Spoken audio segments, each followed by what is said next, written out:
नमस्कार, स्वागत है आपका एबीपी न्यूज में। आपके साथ मैं हूं अखिलेश आनंद। एक बड़ी खबर आपको बता दें, दिल्ली में जो इजरायली दूतावास के बाहर धमाका हुआ उसका ईरानी कनेक्शन अब सामने आ रहा है।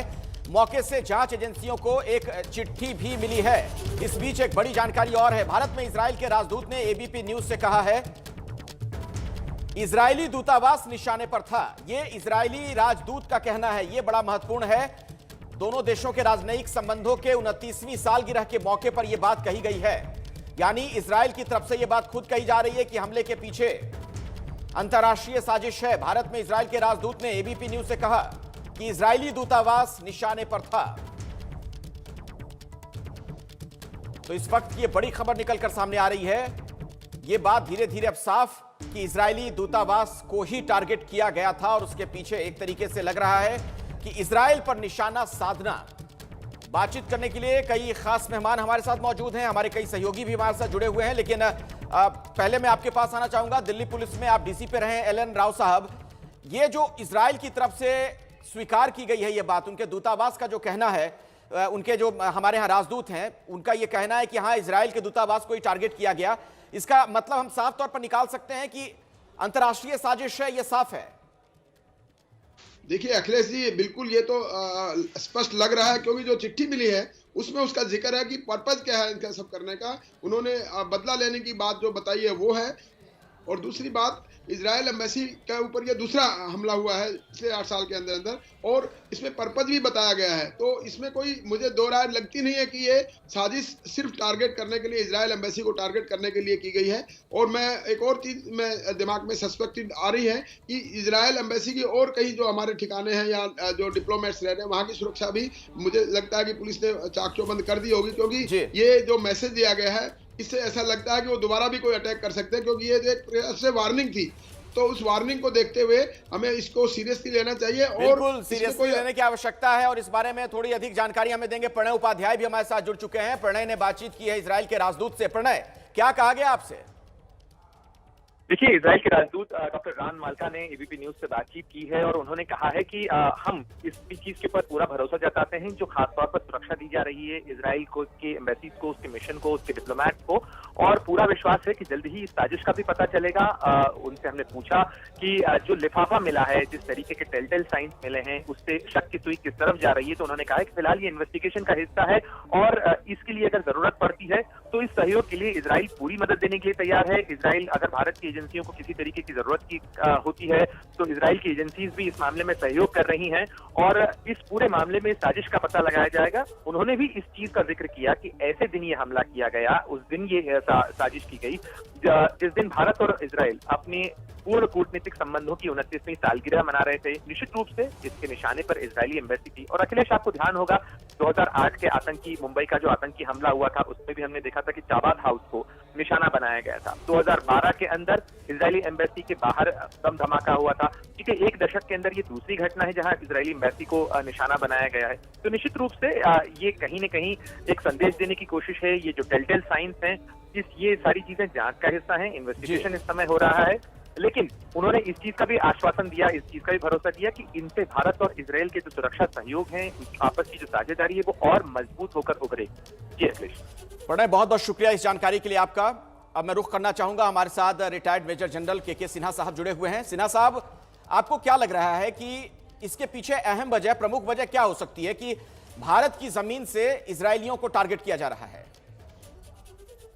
देखिए अखिलेश जी, इसका एक सीधा सा वजह है, जिस तरह से भारत और इजरायल की दोस्ती सामने आई है और खास करके जो दिन चुना गया 29 जनवरी का, जो हमारे डिप्लोमेसी के और हमारे संबंध के एक प्रगढ़ दिन है, उस दिन को चुना गया और उस समय चुना गया जब वहां पर आपको पता है, जब बीटिंग रिट्रीट के अंदर में बहुत ज्यादा सुरक्षा व्यवस्था होती है और ये जो एम्बेसी का इलाका है वो हमारे सेकंड टियर डिफेंस के अंदर में आता है। तो ऐसे उस समय भी वहां पर काफी चीजें सुरक्षा, और देखिए ये जिसने भी किया है उसने इस स्टाइल को चुना है एक चुनौती के तौर पर, और उसके बाद किया है उसने बहुत बड़ा रिस्क भी लिया था कि पकड़ा जा सकता है। तो इन चीजों को आप समझें। आज देखिए जो मेन चीज है, भारत और इजरायल, और उसमें साथ मिल गए हैं यूएई और सऊदी अरेबिया, इनका एक गठबंधन बन रहा है जो मिडिल ईस्ट के अंदर में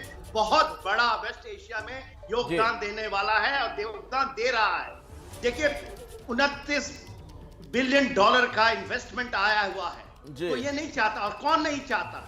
आपके एक जो अभी संवाददाता थे वो कह रहे थे 26/11 के दिन इजराइल के जो जहां पर लोग रहते थे वहां के हाउस को टारगेट किया गया था। तो इसमें पाकिस्तान के हाथ को भी छोड़ देना, केवल हम ये देखना कि केवल ईरान। सिन्हा साहब मैं आपको रोकना चाहूंगा। एक और बड़ी खबर आ गई है कि दिल्ली धमाके से जुड़ी सारी जानकारी प्रधानमंत्री को दी गई है, हर जानकारी से उन्हें अवगत कराया गया है। आशीष कुमार सिंह हमें इसके बारे में और ज्यादा जानकारी देंगे। आशीष। जी हाँ, ये बड़ी जानकारी मिली है अखिलेश कि प्रधानमंत्री को सिर्फ हमला ही नहीं, मैं बताना चाहूंगा जांच को लेकर के, इन्वेस्टिगेशंस को लेकर के प्रधानमंत्री को ब्रीफ कर दिया गया है।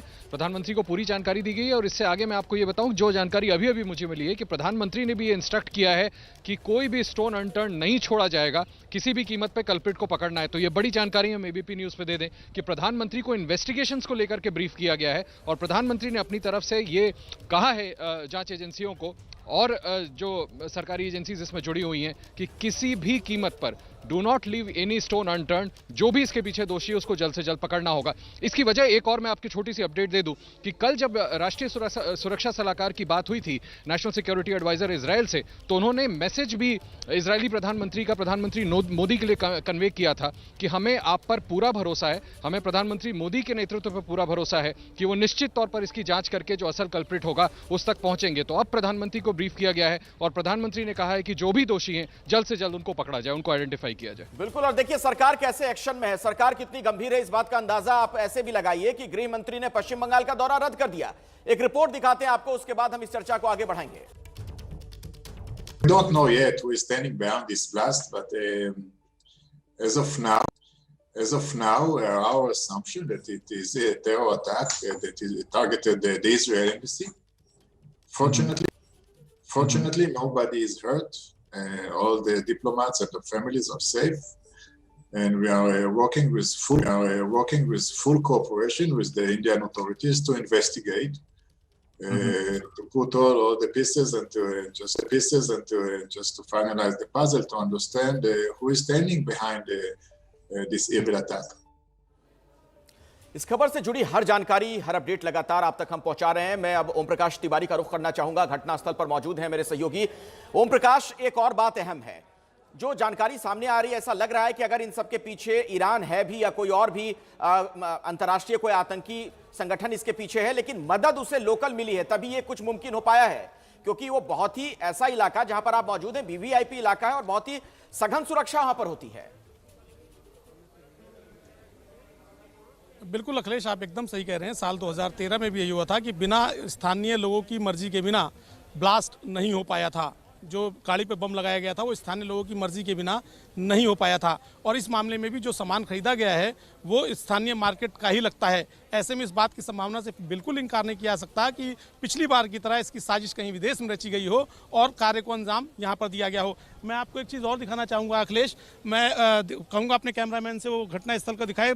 खुफिया एजेंसियों की टीम लगातार घटनास्थल का दौरा कर रही हैं, विभिन्न खुफिया एजेंसियों की टीम लगातार स्पॉट पर पहुँच रही हैं और अपने अपने नज़रिए से वो घटनास्थल का निरीक्षण कर रहे हैं, क्योंकि हर खुफिया एजेंसी इस मामले को अपने एंगल से देखेगी और अपने एंगल से जांच करेगी और उसके बाद उसका कंक्लूजन क्या होता है उसको जांच टीम को दिया जाएगा और जांच टीम उसके बाद अपनी जांच रिपोर्ट इस मामले में सबमिट करेगी। फिलहाल घटना स्थल पर लगातार दिल्ली पुलिस की special cell, intelligence bureau, research analysis wing, इनके अधिकारियों का लगातार आना जाना लगा हुआ है और हर अधिकारी वहां पर आकर पूरे हालात को, मामले को समझ रहा है और ये देखने की कोशिश कर रहा है कि जो घटना हुई, क्या 2013 में जो घटना हुई थी, क्या इसके तार उसी तरह से इस घटना को भी अंजाम दिया गया। 2013 की घटना से भी इसको जोड़ के वो लोग परख रहे हैं, साथ ही इस मामले को भी जानने की कोशिश कर रहे हैं कि आखिर यहाँ पर बम ब्लास्ट कैसे किया गया होगा। अखिलेश, के सिन्हा साहब, जरा ये बताइए, एक बात इस पूरे मामले में हैरान भी करती है कि जहां पर इतनी जबरदस्त सुरक्षा रहती है, एक तरीके से आप कह लीजिए कि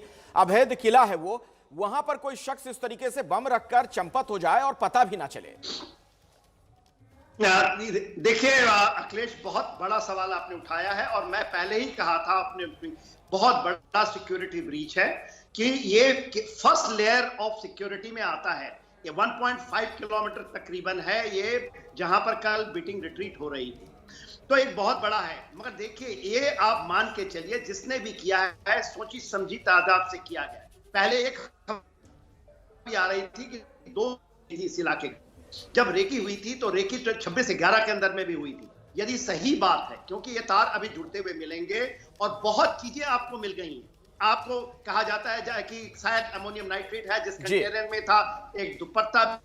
जी सिन्हा साहब, आपके ऑडियो में कुछ दिक्कत आ रही है। फिलहाल वक्त भी मेरे पास इतना ही है। आपका एल.एन. राव साहब का बहुत बहुत धन्यवाद हमारे साथ जुड़ने के लिए। आशीष, मनोज वर्मा और हमारे साथ हमारे सहयोगी ओम प्रकाश तिवारी भी जुड़े हुए थे, आपका भी बहुत बहुत शुक्रिया। एक छोटे से ब्रेक लेने में रुकना पड़ेगा, लेकिन इस बड़ी खबर से जुड़ी हर जानकारी, हर अपडेट सबसे पहले एबीपी न्यूज पर आगे भी आप देखते रहेंगे।